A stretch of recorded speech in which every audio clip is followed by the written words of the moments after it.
اللہ اکبر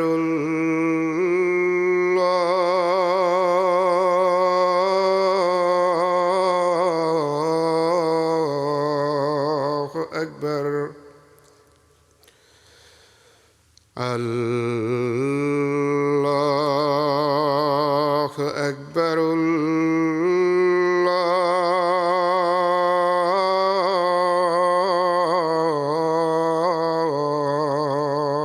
اکبر أشهد أن لا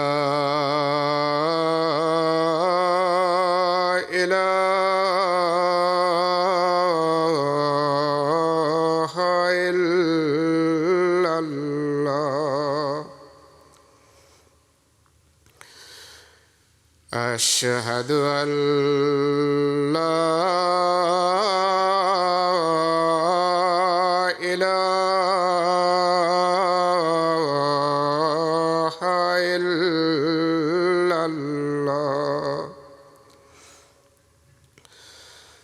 أشهد أن محمدًا رسول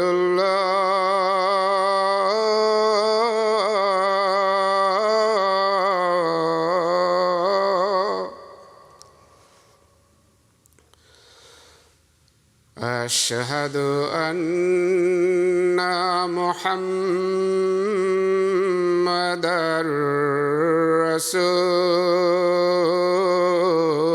رسول الله حي على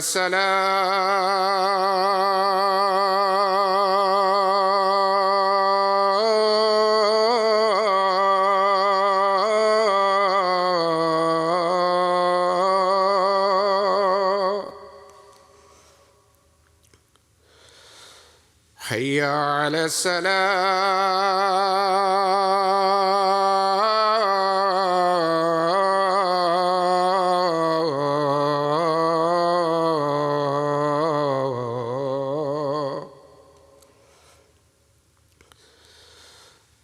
حي على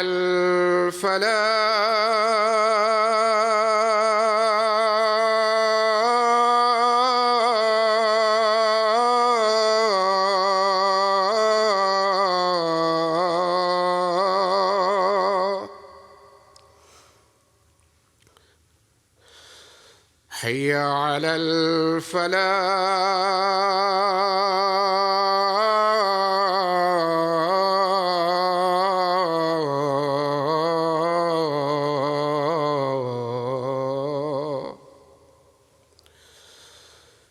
الله أكبر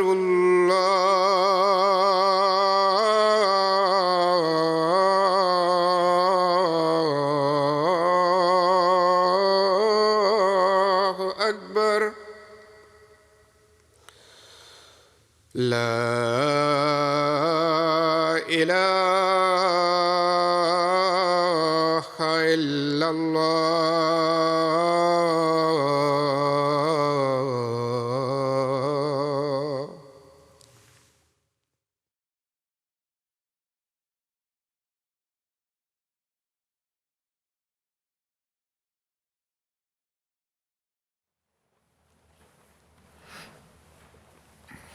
السلام علیکم ورحمۃ اللہ۔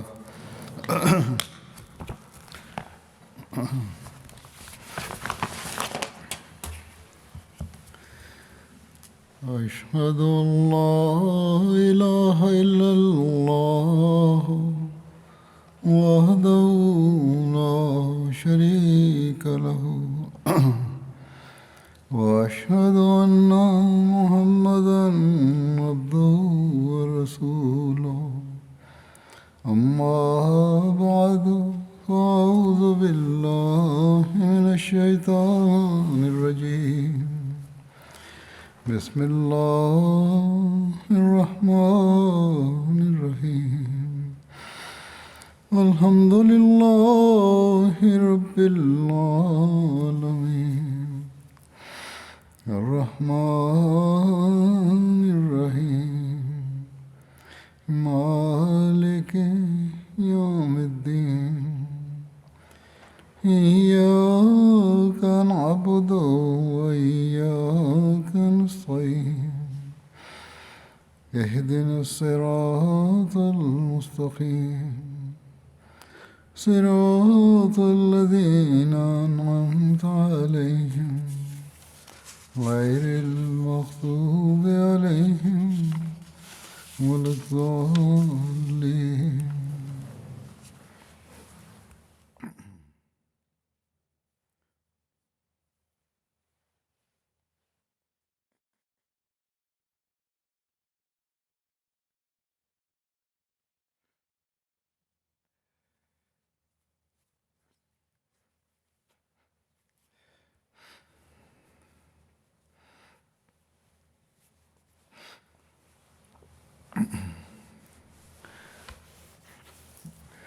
گزشتہ خطبے سے پہلے جو خطبہ حضرت ابوبکر صدیق رضی اللہ عنہ کے واقعات کے بارے میں دیا جا رہا تھا، اس میں مختلف حوالے بیان کیے گئے تھے جن سے ثابت ہوتا ہے کہ مرتدین کو حضرت ابوبکر صدیق نے سزا ان کے ارتداد کی وجہ سے نہیں دی تھی، بلکہ بغاوت اور جنگ کی وجہ سے ان کا جواب دیا گیا تھا۔ اس بارے میں زمانے کے حکم و عدل حضرت اقدس مسیح موعود علیہ السلام نے بھی حضرت ابوبکر صدیق کے عہد خلافت میں اس ارتداد کو سرکشی و بغاوت سے تعبیر کیا ہے۔ چنانچہ اس کو ذکر کرتے ہوئے کہ حضرت ابوبکر کی جرت اور دلیری کتنی تھی، آپ فرماتے ہیں کہ اہل تحقیق سے یہ امر مخفی نہیں ہے کہ آپ کی خلافت کا وقت خوف اور مصائب کا وقت تھا۔ چنانچہ جب رسول اللہ صلی اللہ علیہ وسلم نے وفات پائی تو اسلام اور مسلمانوں پر مصائب ٹوٹ پڑے، بہت سے منافق مرتد ہو گئے اور مرتدوں کی زبانیں دراز ہو گئیں، اور افتراء پردازیوں کے ایک گروہ نے دعویٰ نبوت کر دیا، اور اکثر بادیہ نشین ان کے گرد جمع ہو گئے، یہاں تک کہ مسلمہ کذاب کے ساتھ 1,00,000 کے قریب جاہل اور بد کردار آدمی مل گئے، اور فتنے بھڑک اٹھے اور مصائب بڑھ گئے، اور آفات نے دور و نزدیک کا احاطہ کر لیا، اور مومنوں پر ایک شدید زلزلہ طاری ہو گیا۔ اس وقت تمام لوگ آزمائے گئے اور خوفناک اور حواس باختہ کرنے والے حالات نمودار ہو گئے، اور مومن ایسے لاچار تھے کہ گویا ان کے دلوں میں آگ کے انگارے دہکائے گئے ہوں یا وہ چھری سے ذبح کر دیے گئے ہوں۔ کبھی تو وہ خیر البریہ صلی اللہ علیہ وسلم کی جدائی کی وجہ سے، اور گاہے ان فتنوں کے باعث جو جلا کر بھسم کر دینے والی آگ کی صورت میں ظاہر ہوئے تھے، روتے۔ امن کا شائبہ تک نہ تھا، فتنہ پرداز گند کے ڈھیر پر اگے ہوئے سبزے کی طرح چھا گئے تھے۔ مومنوں کا خوف اور ان کی گھبراہٹ بہت بڑھ گئی تھی، اور دل دہشت اور بے چینی سے لبریز تھے۔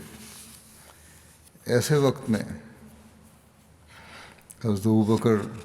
رضی اللہ عنہ حاکم وقت اور حضرت خاتم النبیین کے خلیفہ بنائے گئے۔ منافقوں، کافروں اور مرتدوں کے جن رویوں اور طور طریقوں کا آپ نے مشاہدہ کیا، ان سے آپ ہم و غم میں ڈوب گئے۔ آپ اس طرح روتے جیسے ساون کی جھڑی لگی ہو، اور آپ کے آنسو چشمہ رواں کی طرح بہنے لگتے،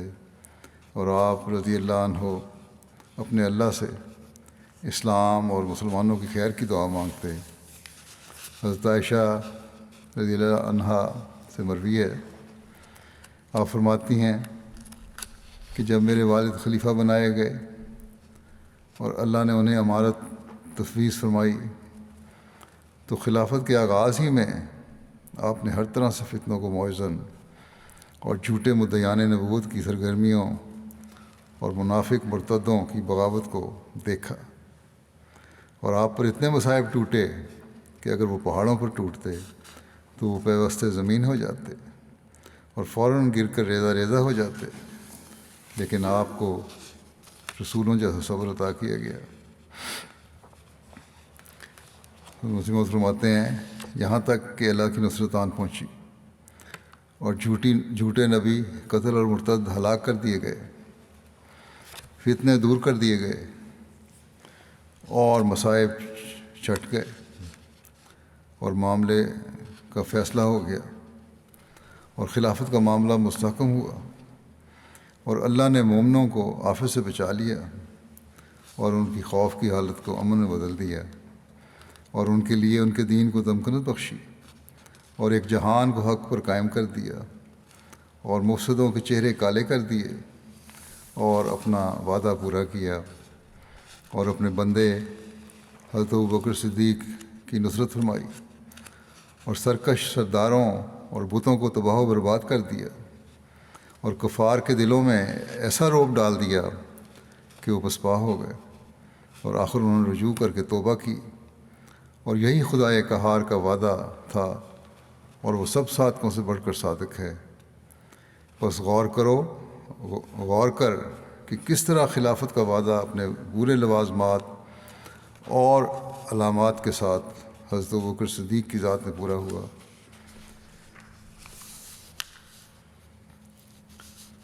میں اللہ سے دعا کرتا ہوں کہ وہ اس تحقیق کی خاطر تمہارا سینہ کھول دے۔ حضرت فرماتے ہیں، فرمایا کہ غور کرو کہ آپ کے خلیفہ ہونے کے وقت مسلمانوں کی کیا حالت تھی۔ اسلام مصائب کی وجہ سے آگ سے جلے ہوئے شخص کی طرح نازک حالت میں تھا، پھر اللہ نے اسلام کو اس کی طاقت لٹا دی اور اسے گہرے کنویں سے نکالا، اور جھوٹے مدعیان نبوت دردناک عذاب سے مارے گئے اور مرتد چوپایوں کی طرح ہلاک کیے گئے، اور اللہ نے مومنوں کو اس خوف سے جس میں وہ مردوں کی طرح تھے امن عطا فرمایا۔ اس تکلیف کے رفع ہونے کے بعد مومن خوش ہوتے تھے اور حضرت ابوبکر صدیق کو مبارکباد دیتے اور مرحبا کہتے ہوئے ان سے ملتے تھے، آپ کی تعریف کرتے اور رب الارباب کی بارگاہ سے آپ کے لیے دعائیں کرتے تھے، آپ کی تعظیم اور تکریم کے آداب بجا لانے کے لیے لپکتے تھے، اور انہوں نے آپ کی محبت کو اپنے دل کی گہرائی میں داخل کر لیا، اور وہ اپنے تمام معاملات میں آپ کی پیروی کرتے تھے، اور وہ آپ کے شکر گزار تھے۔ انہوں نے اپنے دلوں کو روشن اور چہروں کو شاداب کیا، اور وہ محبت و الفت میں بڑھ گئے اور پوری جد و جہد سے آپ کی اطاعت کی۔ وہ آپ کو ایک مبارک وجود اور نبیوں کی طرح تائید یافتہ سمجھتے تھے، اور یہ سب کچھ حضرت ابوبکر صدیق کے صدق اور گہرے یقین کی وجہ سے تھا۔ یہ سر الخلافہ آپ کی کتاب ہے عربی میں، اس عربی کا اردو ترجمہ ہے۔ فتنہ ارتداد اور بغاوت جب ہوا ہے اس کی طرف آپ نے بعض مہمات بھیجی تھیں، جیسا کہ پہلے اس کا ذکر ہو چکا ہے کہ نبی کریم صلی اللہ علیہ وسلم کی وفات کے بعد تقریباً سارے عرب نے ہی ارتداد اختیار کر لیا تھا۔ کچھ لوگ تو وہ تھے جنہوں نے صرف زکوٰۃ دینے سے انکار کیا تھا، ان کے خلاف جو کارروائیاں تو وہ کی طرف سے کی گئیں ان کا تذکرہ پہلے بیان ہو چکا ہے۔ اور دوسرے گروہ کا ذکر کیا جاتا ہے جنہوں نے نہ صرف اسلام سے ارتداد اختیار کر لیا تھا بلکہ بغاوت کر دی تھی اور مسلمانوں کو قتل بھی کر رہے تھے۔ اب حضرت ابوبکر نے ان کی خبر لینے کا عزم فرمایا، چنانچہ بدایہ و نہایہ میں لکھا ہے کہ حضرت اسامہ کے لشکر کے آرام کرنے کے بعد حضرت ابوبکر اسلامی افواج کے ساتھ تلوار سونتے ہوئے مدینہ سے سوار ہو کر ذوالقصہ کی طرف روانہ ہوئے، جو مدینہ سے 1 رات اور 1 دن کے فاصلے پر واقع ہے۔ اس زمانے میں جو سفر کا ذریعہ تھا اس کے مطابق صحابہ کرام، جن میں حضرت علی بھی تھے، وہ آپ سے اصرار کر رہے تھے کہ آپ مدینہ واپس تشریف لے جائیں اور آپ سے جنگ کے لیے اپنے سوا کسی دوسرے بہادر کو بھیج دیں۔ حضرت عائشہ بیان فرماتی ہیں کہ میرے والد تلوار سونتے ہوئے سواری پر سوار ہو کر روانہ ہوئے تو حضرت علی بن ابی طالب نے آ کر آپ کی اونٹنی کی مہار پکڑ لی اور عرض کیا، اے خلیفہ رسول صلی اللہ علیہ وسلم، میں آپ سے وہ بات کہتا ہوں جو رسول اللہ صلی اللہ علیہ وسلم نے احد کے دن فرمائی تھی، آپ نے تلوار کیوں سونتی ہے؟ ہمیں اپنی جان کی وجہ سے مصیبت میں نہ ڈالیے۔ حضرت علی نے حضرت عمر کو کہا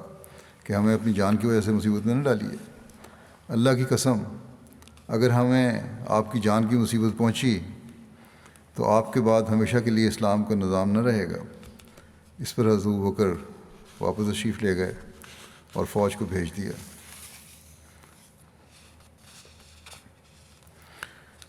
جب حضرت اسامہ اور ان کے لشکر نے آرام کر لیا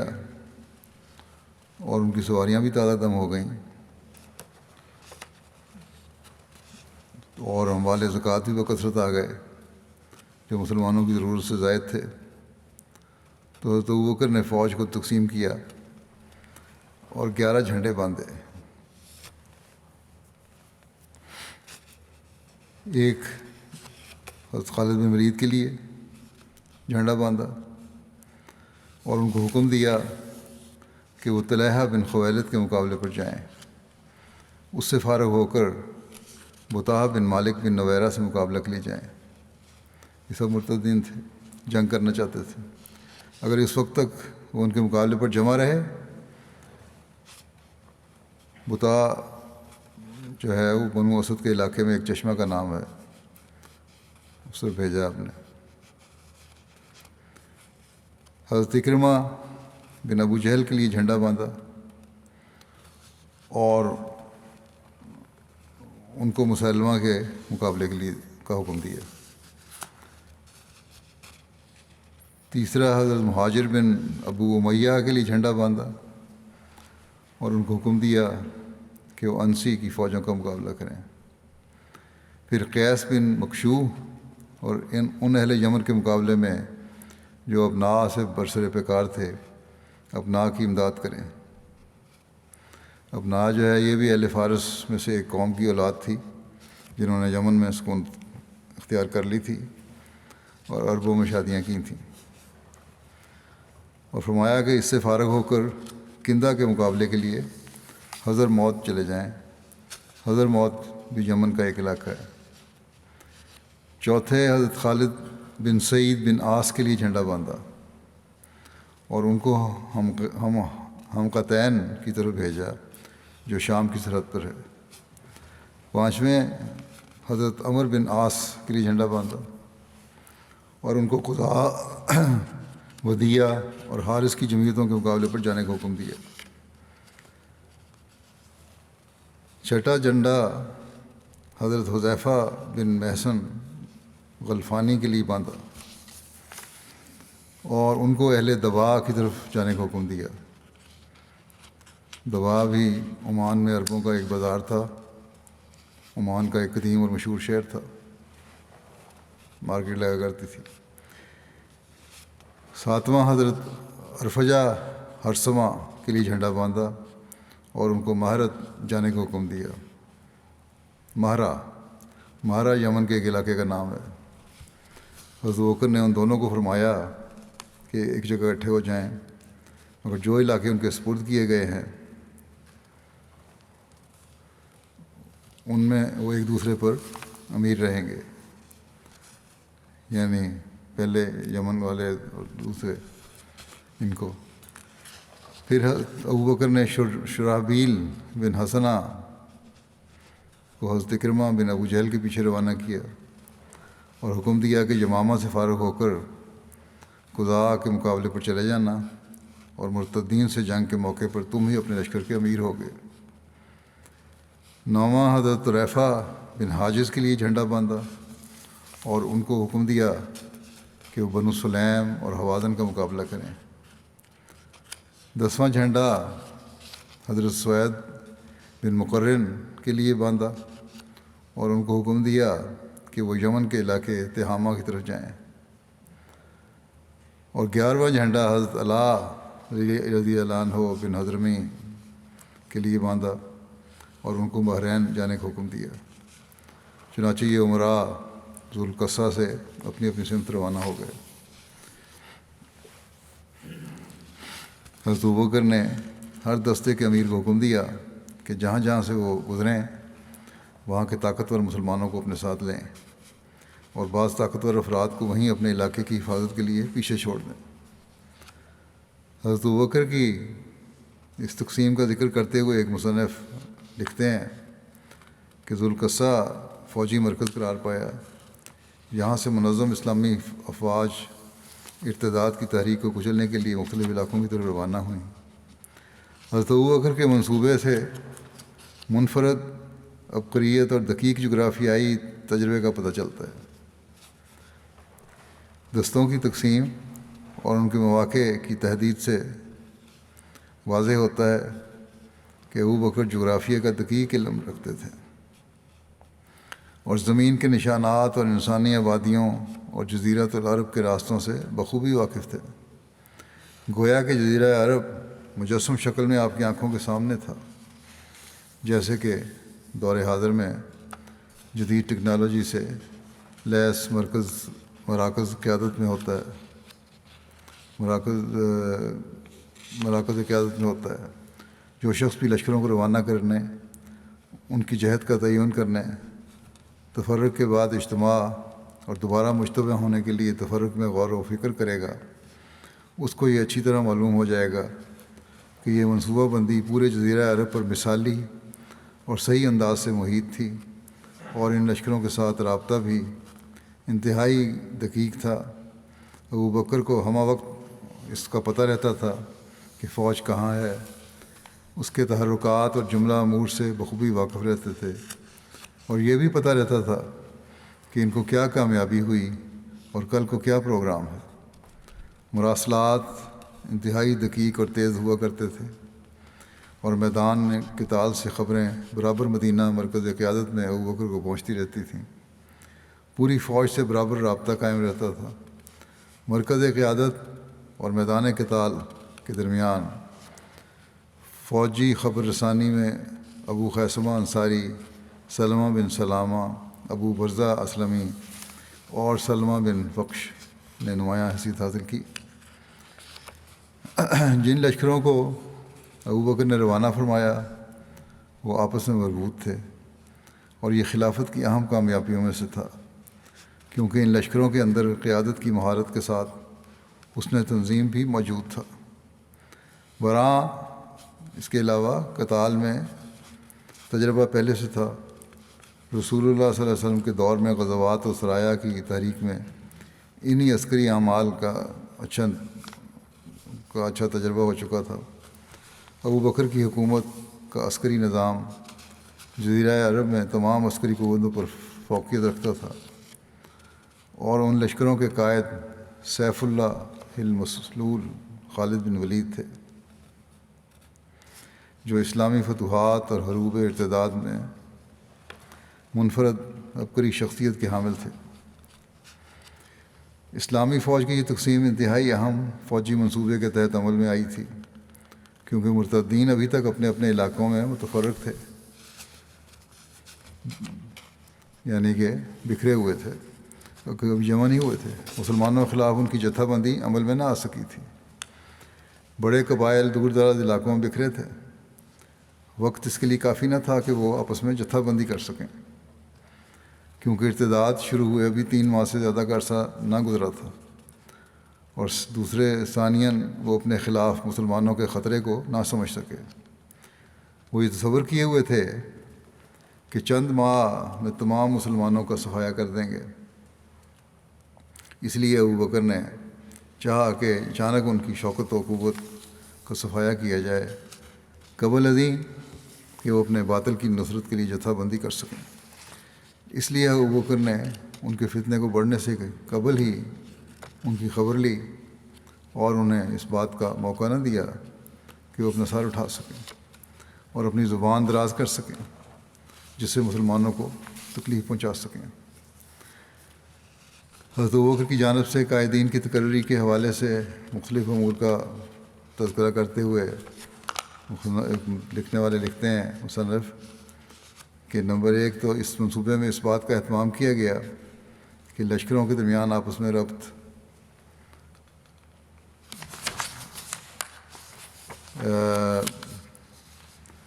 اور تعاون برابر قائم رہے،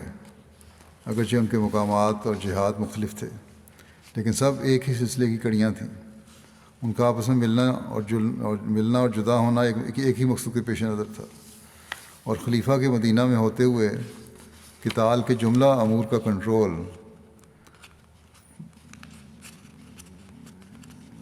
کی پاور اس کے ہاتھ میں تھا،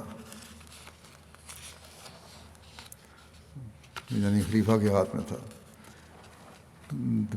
دوسرا نمبر یہ ہے کہ صدیق اکبر نے دارالخلافہ مدینہ کی حفاظت کے لیے فوج کا ایک حصہ اپنے پاس رکھا، اور اسی طرح امور حکومت میں رائے اور مشورہ کے لیے کبار صحابہ کی ایک جماعت اپنے پاس رکھی۔ تیسرے یہ کہ ابوبکر کو معلوم تھا کہ ارتداد سے متاثرہ علاقوں میں اسلامی قوت موجود ہے۔ آپ کو اس کی فکر لاحق ہوئی کہ کہیں یہ مسلمان مشرکین کے غیظ و غضب کا نشانہ نہ بنے، اس لیے قائدین کو حکم فرمایا کہ ان میں سے جو قوت اور طاقت کے مالک ہیں ان کو اپنے ساتھ شامل کر لیں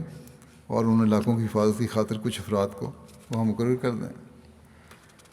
چوتھے، مرتدین کے ساتھ جنگ کرتے ہوئے ابوبکر نے الحرب خدا کے اصول کو اپنایا۔ فوج کے اہداف کچھ ظاہر کرتے حالانکہ مقصود کچھ اور ہی ہوتا۔ انتہائی احتیاط اور حذر کے طریقہ اختیار کیا کہ کہیں ان کا منصوبہ فاش نہ ہونے پائے۔ اس طرح ابوبکر کی قیادت میں سیاسی مہارت، علمی تجربہ، علم راسخ اور ربانی فتح و نصرت نمایاں ہوتی ہیں۔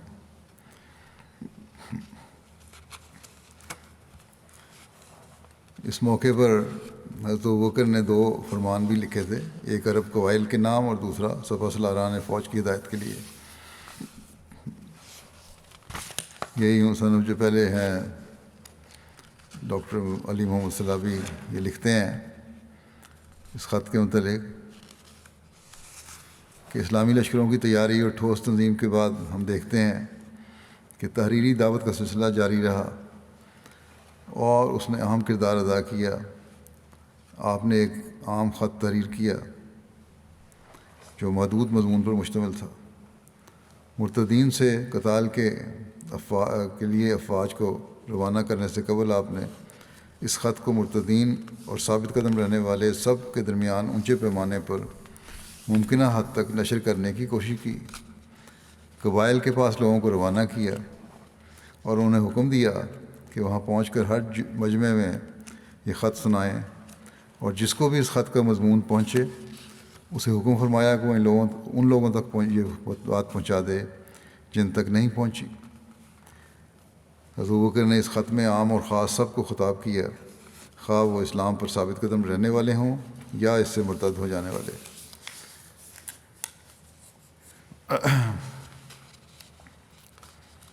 حضرت ابوبکر کا وہ خط جو قبائل عرب کے نام تھا وہ سب سے زیادہ تفصیلات کے ساتھ تبری نے بیان کیا ہے۔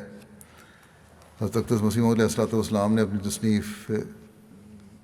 سر الخلافہ میں اس خط کا بھی ذکر فرمایا ہے، اور ہم نے فرمایا کہ مناسب ہے کہ ہم یہاں وہ خط درج کر دیں جو صدیق اکبر نے مرتد ہونے والے قبائل عرب کی طرف لکھا تھا کہ اس خط پر اطلاع پانے والے صدیق اکبر کی شاعر اللہ کی ترویج اور رسول اللہ صلی اللہ علیہ وسلم کے تمام سنن کے دفاع میں مضبوطی کو دیکھ کر ایمان اور بصیرت میں ترقی کریں۔ پھر آپ لکھتے ہیں خط مسیح علیہ السلام جو اس طرح شروع ہوتا ہے، بسم اللہ الرحمن الرحیم۔ یہ خط ابو بکر خلیفۃ الرسول صلی اللہ علیہ وسلم کی طرف سے ہر خاص و عام کے لیے ہے، جس تک پہنچے وہ خواہ و اسلام پر قائم رہا ہے یا اس سے پھر گیا ہے۔ ہدایت کی اتباع کرنے والے ہر شخص پر سلامتی ہو جو ہدایت کے بعد گمراہی اور اندھے پن کی طرف نہیں لوٹا۔ بس میں تمہارے سامنے اس اللہ کی حمد بیان کرتا ہوں جس کے سوا کوئی معبود نہیں، اور میں گواہی دیتا ہوں کہ اللہ کے سوا کوئی معبود نہیں جو واحد ہے، لا شریک ہے، اور یہ ہے کہ محمد صلی اللہ علیہ وسلم اس کے بندے اور رسول ہیں، اور جو تعلیم آپ صلی اللہ علیہ وسلم لے کر آئے اس کا ہم اقرار کرتے ہیں، اور جس نے اس سے انکار کیا اسے ہم کافر قرار دیتے ہیں اور اس سے جہاد کرتے ہیں۔ اما بعد واضح ہو کہ اللہ تعالیٰ نے محمد رسول اللہ صلی اللہ علیہ وسلم کو اپنی جناب سے حق دے کر اپنی مخلوق کی طرف مبشر، نذیر اور اللہ کی طرف اس کے حکم سے بلانے والے اور ایک منور کر دینے والے سورج کے طور پر بھیجا، تاکہ آپ صلی اللہ علیہ وسلم اسے ڈرائیں جو زندہ ہو اور کافروں پر فرمان صادق آ جائے۔ اللہ تعالیٰ نے اس شخص کو حق کے ساتھ ہدایت دی جس نے آپ صلی اللہ علیہ وسلم کو قبول کیا، اور جس نے آپ صلی اللہ علیہ وسلم سے پیٹھ پھیر لی۔ اس سے رسول اللہ صلی اللہ علیہ وسلم نے اس وقت تک جنگ کی کہ وہ طوعاً و کرہاً اسلام میں آ گیا۔ پھر رسول اللہ صلی اللہ علیہ وسلم وفات پا گئے، پھر اس کے کہ آپ صلی اللہ علیہ وسلم نے اللہ کے حکم کو نافذ فرما لیا اور امت کی خیر خواہی کر لی، اور جو ذمہ داری آپ پر تھی اسے پورا کر لیا، اور اللہ نے آپ پر اور اہل اسلام پر اپنی اس کتاب میں جو اس نے نازل فرمائی اس بات کو خوب کھول کر بیان کر دیا۔ چنانچہ فرمایا انا کا میتوں و انہم میتون، یعنی یقیناً تو بھی مرنے والا ہے اور یقیناً وہ بھی مرنے والے ہیں۔ نیز فرمایا وما جعلنا لبشر من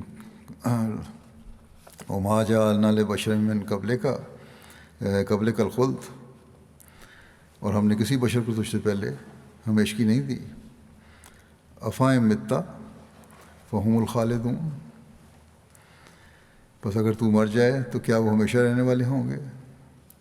مزید برآں مومنوں سے فرمایا وما محمد الا رسول قد خلت من قبلہ الرسل افائم ماتا او قتل انقلبتم علی اعقابکم ومن ینقلب علی عقبیہ فلن یضر اللہ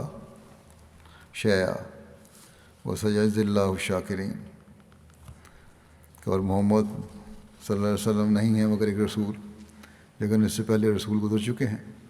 بس اگر یہ وفات پا جائے یا قتل ہو جائے تو تم اپنی ایڑیوں کے بل پھر جاؤ گے، اور جو بھی اپنی ایڑیوں کے بل پھر جائے گا وہ اللہ کو کچھ بھی نقصان نہیں پہنچا سکے گا، اور اللہ یقیناً شکر گزاروں کو جزا دیتا ہے۔ بس وہ محمد، آپ لکھتے ہیں بس وہ جو محمد صلی اللہ علیہ وسلم کی عبادت کیا کرتا تھا وہ جان لے کہ محمد تو فوت ہو چکے، اور وہ جو واحد و یگانہ لا شریک اللہ کی عبادت کیا کرتا تھا اسے معلوم ہو کہ اللہ اس کی گھات میں لگا ہوا ہے، وہ زندہ ہے اور قائم و دائم ہے، وہ نہیں مرے گا، اسے اونگ اور نیند نہیں آتی، وہ اپنے کاموں کا محافظ ہے، اپنے دشمن سے انتقام لینے والا ہے اور اسے سزا دینے والا ہے۔ میں تمہیں اللہ کے تقوی کی اور تمہارے اس بخت کی اور نصیب کے حصول کی جو اللہ کے ہاں تمہارے لیے مقرر ہے، اور وہ تعلیم جو تمہارا نبی صلی اللہ علیہ وسلم تمہارے پاس لے کر آیا اس پر عمل کرنے کی تمہیں تاکید کرتا ہوں، اور یہ کہ تم آپ صلی اللہ علیہ وسلم کی رہنمائی حاصل کرو اور اللہ کے دین کو مضبوطی سے پکڑے رکھو، کیونکہ ہر وہ شخص جسے اللہ ہدایت نہ دے وہ گمراہ ہے، اور ہر وہ شخص جسے وہ نہ بچائے وہ آزمائش میں پڑے گا،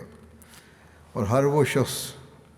جس کی وہ اعانت نہ فرمائے وہ بے یار و مددگار ہے۔ بس جسے اللہ ہدایت دے وہی ہدایت یافتہ ہے، اور جسے وہ گمراہ کرے وہ گمراہ قرار دے وہ گمراہ ہے۔ اللہ تعالیٰ نے فرمایا ہے من یہد اللہ فہو المہتد ومن یضلل فلن تجد لہ ولیا مرشدا۔ جسے اللہ ہدایت دے وہی ہدایت پانے والا ہے، اور جسے وہ گمراہ ٹھہرا دے تو اس کے حق میں کوئی ہدایت دینے والا دوست نہ پائے گا۔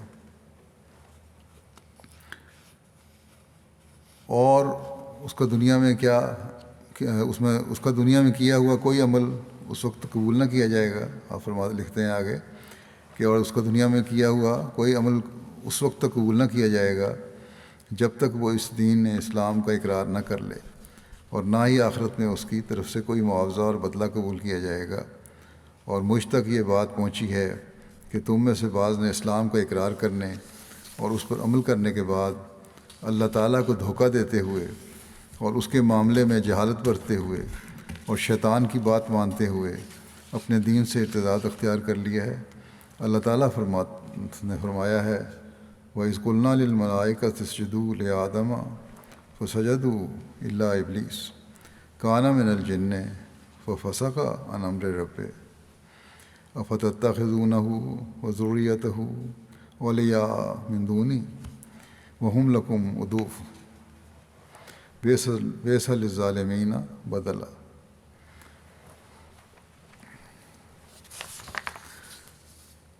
اور جب ہم نے فرشتوں کو کہا کہ آدم کے لیے سجدہ کرو تو سب نے سجدہ کیا سوائے ابلیس کے، وہ جنوں میں سے تھا، بس وہ اپنے رب کے حکم سے روگردان ہو گیا۔ تو کیا تم اسے اور اس کے چیلوں کو میرے سوا دوست پکڑ کر بیٹھو گے، جب کہ وہ تمہارے دشمن ہیں؟ ظالموں کے لیے تو یہ بہت ہی برا بدل ہے۔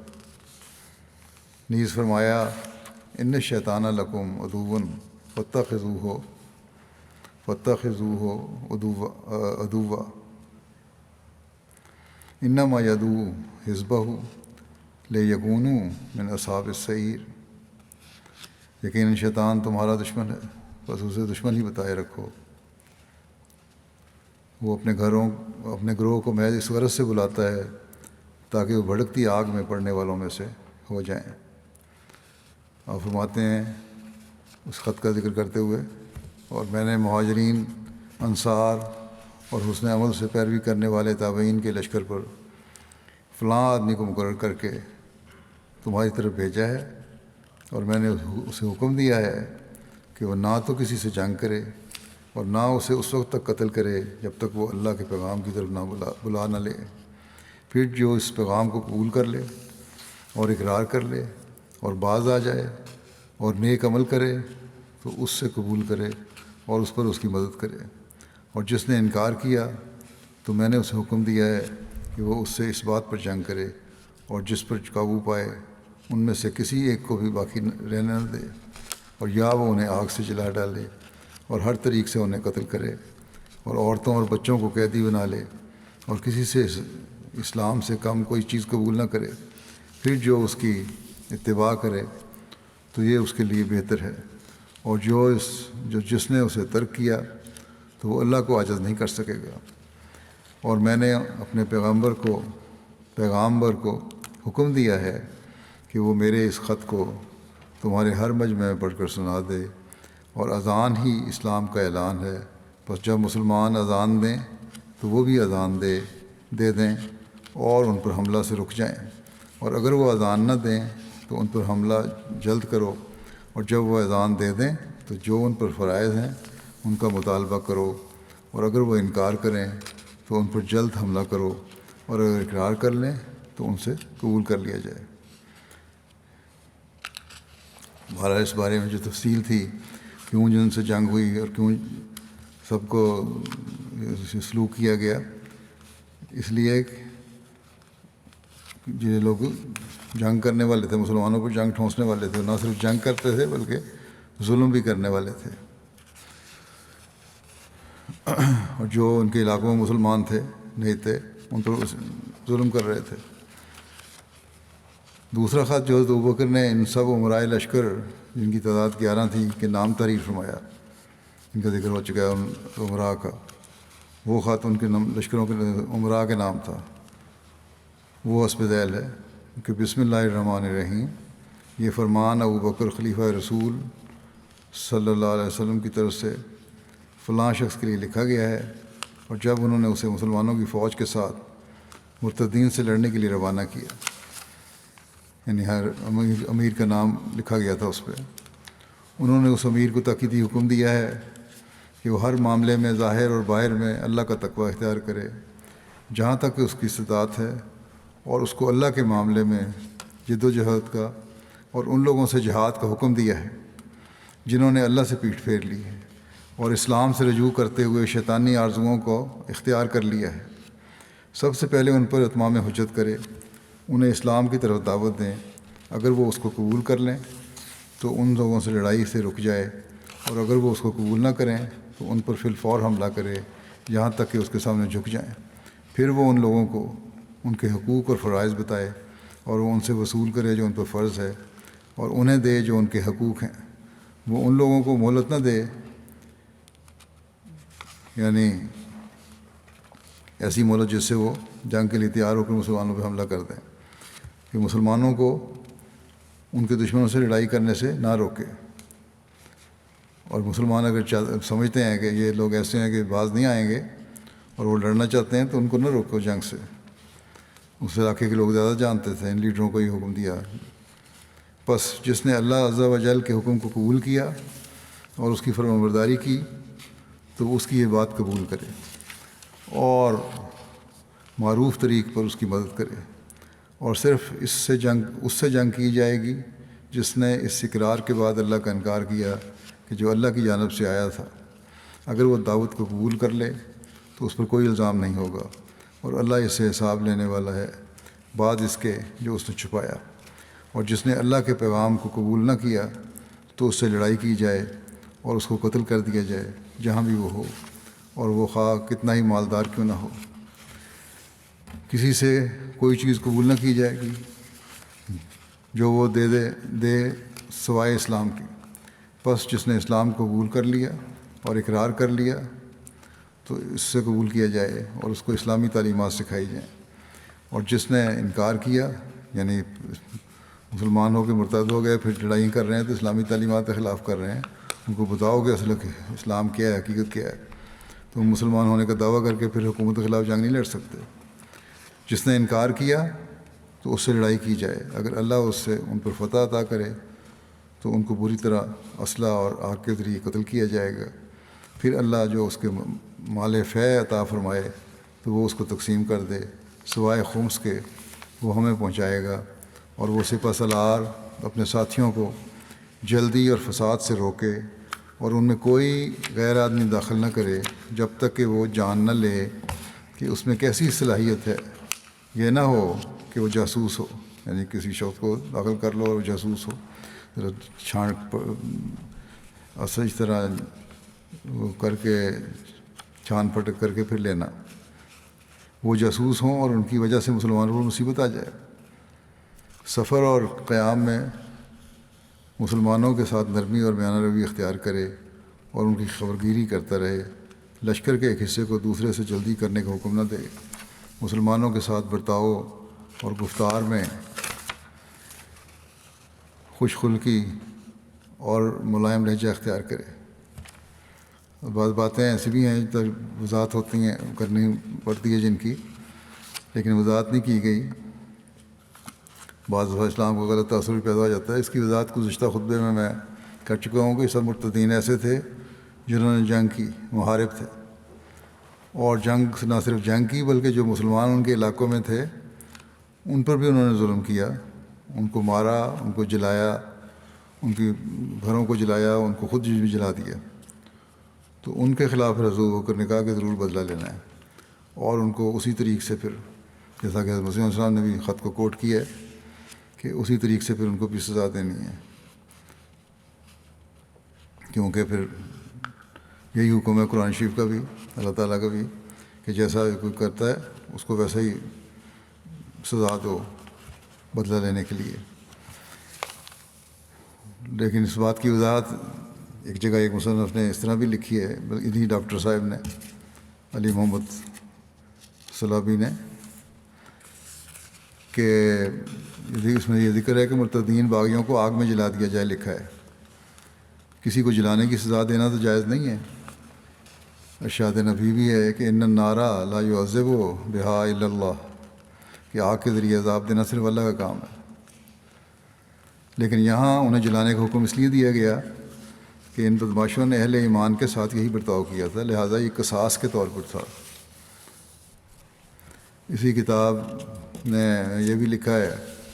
کہ حضرت ابوبکر کے اسی خط کا ذکر کرتے ہوئے جو بیان ہوا ہے، لکھا ہے کہ جو مسلمانوں کی صف کی طرف لوٹنے سے انکاری ہو اور تضاد پر ڈٹ جائے وہ محاربین میں سے ہے، اس پر حملہ کرنا ضروری ہے، اس کو قتل کر دیا جائے یا جلا دیا جائے.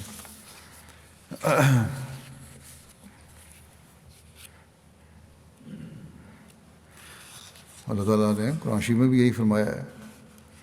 کہ اگر جو تمہیں مشکل میں ڈال لیتے ہیں جب تمہیں، تو اس کے مطابق ہی ان کو سزا دو جس طرح انہوں نے تمہارے ساتھ کیا ہے. باغیوں نے، جیسا پہلے میں ذکر کر چکا ہوں گزشتہ خطبے میں بھی، ابھی بھی بتایا میں نے کہ مسلمانوں کو جلانے اور انہیں گھناؤنے طریقے سے قتل کرنے کے جرم کو ارتکاب کیا تھا. ان کو آگ میں جلایا، ان کے گھروں کو جلایا، ان کو جلایا، ان کے بچوں بیویوں سب کو جلایا،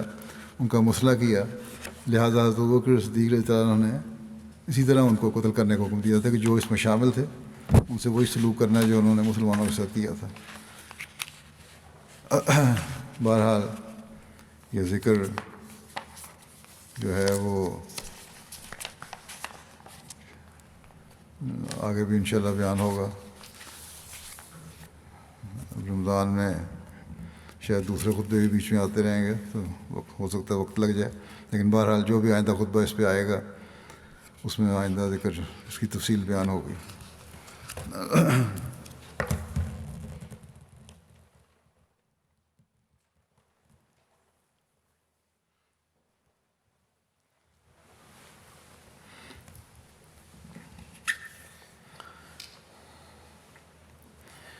الحمد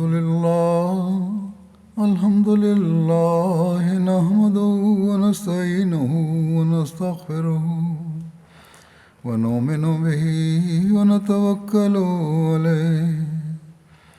ونعوذ بالله من شرور أنفسنا ومن سيئات أعمالنا. من يهده الله فلا مضل له ومن يضلل فلا هادي له. ونشهد أن لا إله إلا الله ونشهد أن محمدا عبده ورسوله. عباد الله رحمكم الله، إن الله يأمر بالعدل والإحسان وإيتاء ذي القربى وينهى عن الفحشاء والمنكر والبغي يعظكم لعلكم تذكرون. اذكروا الله يذكركم وادعوه يستجب لكم ولذكر الله